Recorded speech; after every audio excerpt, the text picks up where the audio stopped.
15 अगस्त सन 1947 भारत के इतिहास का वो दिन जिस दिन हमें आजादी मिली थी, यानी कि हमारा देश भारत अंग्रेजों की गुलामी से आजाद हुआ था। ये बात हम सभी लोग बहुत ही अच्छे से जानते हैं। लेकिन क्या आपने कभी ये सोचने की कोशिश की है कि हमारी आजादी के लिए 15 अगस्त के दिन को ही क्यों चुना गया और हमारी आजादी में वर्ल्ड वॉर 2 का क्या कनेक्शन है? आज के इस वीडियो में हम अपने इतिहास को सही तरीके से समझने की कोशिश करेंगे। तो फिर वीडियो को शुरू करते हैं।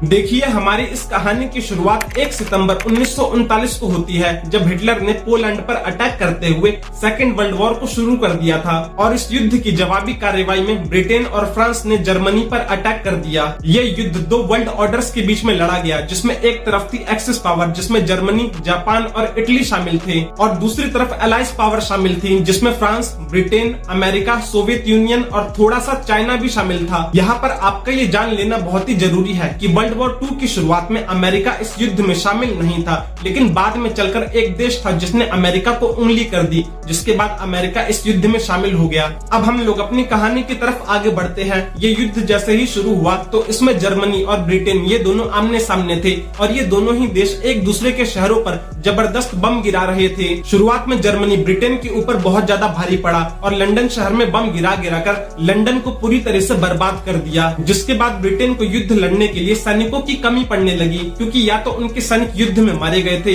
या फिर लगातार कई दिनों तक युद्ध लड़ने की वजह से बहुत ज्यादा थक चुके थे। इसलिए ब्रिटेन को युद्ध लड़ने के लिए सैनिकों की कमी पड़ रही थी। ये बात भारत में आग की तरह फैली और सभी क्रांतिकारियों को ये पता चल गया कि इस युद्ध में ब्रिटेन की जो हालत है वो बहुत ज्यादा पतली है, और यही सही मौका है भारत को अंग्रेजों की गुलामी से आजाद कराने के लिए। और फिर क्या था, जो प्यासा है वो कुएं के पास खुद चल कर आया अपनी प्यास बुझाने के लिए। जब ब्रिटेन को इस युद्ध में लड़ने के लिए सैनिकों की कमी पड़ रही थी, तब 12 अक्टूबर 1939 को उनकी तरफ से जो उनके भारत में मौजूद वायसरॉय थे, जिनका नाम लॉर्ड लिनिथगो था, वो महात्मा गांधी से मिलने के लिए पहुंचे। लॉर्ड लिनिथगो ने महात्मा गांधी से कहा कि आप हमें इस युद्ध में सपोर्ट कीजिए और हमें बहुत से भारतीय सैनिकों की जरूरत है जो कि इस युद्ध में हमारी तरफ से लड़ सके और हमें वर्ल्ड वॉर 2 में जीतने में मदद कर सके। लेकिन महात्मा गांधी ने वायसरॉय के सामने एक शर्त रख दी और कहा कि इस युद्ध में हम आपका सपोर्ट करेंगे और आपको जीतने में भी मदद करेंगे, लेकिन हमें इसके बदले में भारत की स्वतंत्रता चाहिए। क्या आपको ये शर्त मंजूर है? लेकिन लॉर्ड लिनिथगो ने 17 अक्टूबर 1939 के दिन महात्मा गांधी के इस प्रपोजल को मना कर दिया और कहा कि हम आपको किसी भी कीमत पर आजादी नहीं देंगे। फिर बाद में आगे चलकर वर्ष 1942 के आसपास महात्मा गांधी ने जर्मनी, हिटलर और जापान के विरोध के नाम पर वर्ल्ड वॉर 2 को सपोर्ट किया, जिसके बाद भारत के 87,000 सैनिकों ने ब्रिटेन की तरफ से इस युद्ध में हिस्सा लिया, जिसमें भारत, पाकिस्तान, नेपाल और बांग्लादेश के सिपाही शामिल थे। जब महात्मा गांधी ने अंग्रेजों को सपोर्ट किया तो अंग्रेजों को लगा कि अब तो भारत भी हमारे साथ है, अब भला हमें कौन हराएगा। लेकिन महात्मा गांधी अंग्रेजों की हालत बहुत ही अच्छे से जानते थे। वो जानते थे कि इस युद्ध में अंग्रेजों की किस कदर से पिटाई हुई है, इसलिए उन्होंने इस बात का फायदा उठाकर 8 अगस्त 1942 को अंग्रेजों के खिलाफ भारत छोड़ो आंदोलन की शुरुआत की। महात्मा गांधी ये बात बहुत ही अच्छे से जानते थे कि अंग्रेज एक साथ 2 मोर्चे पर युद्ध नहीं लड़ सकते, इसलिए उन्होंने इस बात का फायदा उठाकर भारत में अंग्रेजों के खिलाफ लोगों के साथ मिलकर विद्रोह चलाया और उन्हें इसमें लोगों का फुल सपोर्ट भी मिला। इसी आंदोलन के दौरान महात्मा गांधी ने करो या मरो का नारा दिया था। जनता के भारी विद्रोह को देखते हुए अंग्रेजों ने 10 अगस्त 1942 के दिन महात्मा गांधी को उनकी पत्नी और कई अन्य साथियों के साथ उन्हें पुणे के आगा खान पैलेस में नजरबंद कर दिया और फिर 6 मई 1944 को उन्हें बिना किसी शर्त के साथ रिहा कर दिया गया। उस जमाने में भारत की जो इंटरनल पॉलिटिक्स थी और महात्मा गांधी का अंग्रेजों के विरोध में चलाया गया जो ये भारत छोड़ो आंदोलन था, इसका सीधा सीधा इनडायरेक्ट कनेक्शन वर्ल्ड वॉर 2 से था। अब हम लोग अपनी कहानी की तरफ लौटते हैं, यानी वर्ल्ड वॉर की तरफ। 7 दिसंबर 1941 के दिन जापान ने अमेरिका के एक सैन्य ठिकाने पर जानबूझकर हमला कर दिया और उस सैन्य ठिकाने को पूरी तरह से बर्बाद कर दिया। अमेरिका का ये सैन्य अड्डा जापान और अमेरिका के बीच में हवाई द्वीप के पर्ल हार्बर में मौजूद था। जापान का ये हमला अमेरिका के लिए कितना ज्यादा भयानक था, आप इसका अंदाजा इसी बात से लगा सकते हैं कि इस हमले में अमेरिका के 200 लड़ाकू विमान, 80 समुद्री जहाज और 2400 सैनिक मारे गए थे। जापान के इस हमले को पर्ल हार्बर अटैक के नाम से जाना जाता जाता है और इसी हमले के बाद अमेरिका सेकेंड वर्ल्ड वॉर में ऑफिशियली एंटर करता है ताकि वो जापान से अपना बदला ले सके और जल्द से जल्द सेकेंड वर्ल्ड वॉर को खत्म करवा सके। फिर 6 अगस्त 1945 के दिन जापान के हिरोशिमा में और फिर 9 अगस्त 1945 के दिन जापान के नागासाकी में अमेरिका ने परमाणु बम गिराकर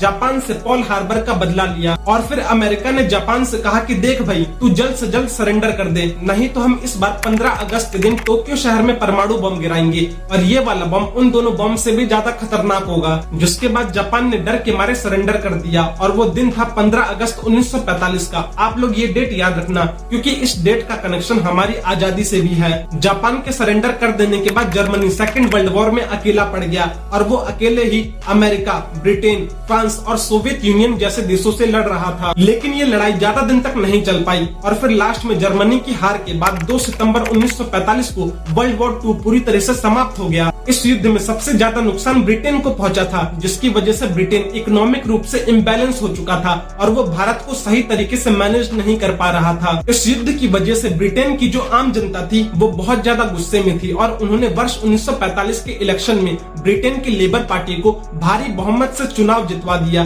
और फिर इसके बाद ब्रिटेन के प्रधानमंत्री बने क्लीमेंट एटली। क्लीमेंट एटली ने प्रधानमंत्री बनने के साथ ही ये ऐलान कर दिया कि वो भारत को आजाद कर देंगे। ब्रिटेन के प्रधानमंत्री क्लीमेंट एटली के इस बयान से ये एकदम साफ हो गया कि भारत अब आजाद होने वाला है और ये बात सुनकर भारत के जितने भी नागरिक थे और जितने भी विद्रोही थे वो सब बहुत ज्यादा खुश हुए। लेकिन किसी को भी उस फिक्स डेट का पता नहीं था जिस दिन भारत को आजादी मिलने वाली थी। फिर इस इंसिडेंट के लगभग 2 वर्षों के बाद यानी कि 4 जुलाई 1947 को इंडियन इंडिपेंडेंस एक्ट को ब्रिटेन की संसद में पेश किया गया और फिर 14 दिनों के बाद यानी कि 18 जुलाई 1947 को ब्रिटेन की संसद से पास भी हो गया। हम लोग 18 जुलाई 1947 को ही आजाद हो चुके थे क्योंकि इंडियन इंडिपेंडेंस एक्ट उसी दिन ब्रिटेन की संसद से पास हुआ था, लेकिन हमें ऑफिशियल रूप से 15 अगस्त 1947 को आजाद किया गया। और इसी दिन को अंग्रेजों ने हमें आजादी सिर्फ इसलिए दी क्योंकि वो लोग सेकेंड वर्ल्ड वॉर में जापान के सरेंडर की 2nd एनिवर्सरी को सेलिब्रेट कर रहे थे।